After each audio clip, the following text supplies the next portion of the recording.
is today the American administration has imposed new sanctions against the central bank and other financial institutions in Iran. How do you view this action, especially coinciding with your arrival here? Well, unfortunately, the United States is addicted to sanctions. They are running out of places to designate. That is why they changed the title of designations. As you know, central bank has been designated for some time, and now they changed the title of that designation. Of course, these pressures are intended to target the ordinary Iranian people. Designating central bank means it makes it more difficult for Iran to engage in financial transactions, even for food and medicine. And unfortunately, the United States continues to play that game. They have tested that off and on for the past 40 years, and they have seen that it doesn't give them the type of outcome that they're looking for. Of course, it puts pressure on the Iranian people, but it doesn't change policy. It makes Iranians more determined to pursue their policies. And it seems to me that the United States will need to, sooner or later, have a serious reconsideration of their policy, a sober reassessment of what they have achieved through pressure on Iran. Now you see that our region is in shambles. There is the threat of escalation in our region. Iran is a country that is interested in tranquility, in peace in this region. We have proposed plans for ending the violence in Syria. Exactly 6 years ago, we proposed it here in New York. We proposed a plan to end the violence in Yemen almost 4.5 years ago, exactly when the conflict started in Yemen. We are still prepared. Now we are with our partners in the Astana process.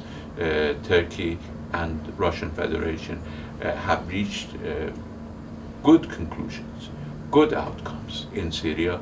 There is no major fighting going on in Syria, and that's an achievement for the Astana process.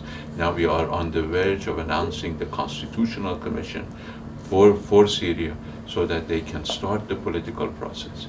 We are interested in the same outcome for Yemen. I hope that those who believe they can fight Iran with American soldiers would abandon that illusion and start coming to the negotiating table so that they would find regional solutions that would be in their interest, in the interest of the people of Yemen, in the interest of the people of the region in general, and even in the interest of the United States. You've ruled out any negotiations with the United States or their diplomats here. However, who are you going to engage with during the GA, and what are you aspiring to achieve? But the United States is not all the world.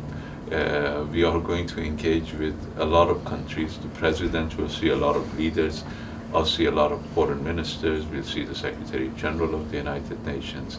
I'll see ministers in the region in continuation of my regional initiatives. So we will see a lot of people, and we will talk to a lot of people. We will have a meeting of the Joint Commission of the Nuclear Accord on Wednesday at the ministerial level. We will meet with them individually with other members of 4+1. So we have a lot to do. And also we will talk to the media and talk to think tanks. Just a quick question here.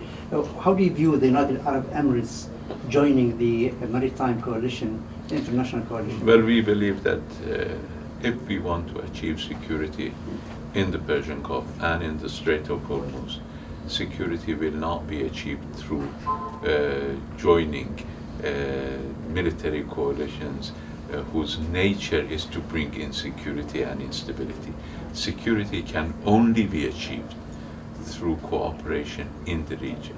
So we believe that our neighbors are deeply mistaken by joining forces. They will not augment their security. They will only exacerbate tension, and by exacerbating tension, reduce their security. Those who are sitting in glass houses have to be very careful. How about the accusations that you are involved in the attack against Aramco? Well, we made it very clear that they should not look for any excuse. Yemenis have been targeted for the past 4.5 years. Their kids have been killed and maimed. Babies have been killed, maimed. Women, children, elderly, houses have been destroyed, markets have been hit, and the international community kept silent. The Yemenis defended themselves. In desperation, people tend to be innovative and tend to be creative. People cannot understand why Yemenis can defeat one of the best equipped armies in the world. Hundreds of billions of dollars of weapons has not helped Saudi Arabia or the Emirates. And if you remember, billions of dollars of weapons for Saddam Hussein did not help him when he attacked Iran. People need to realize that the resistance of the general population cannot be destroyed by arms.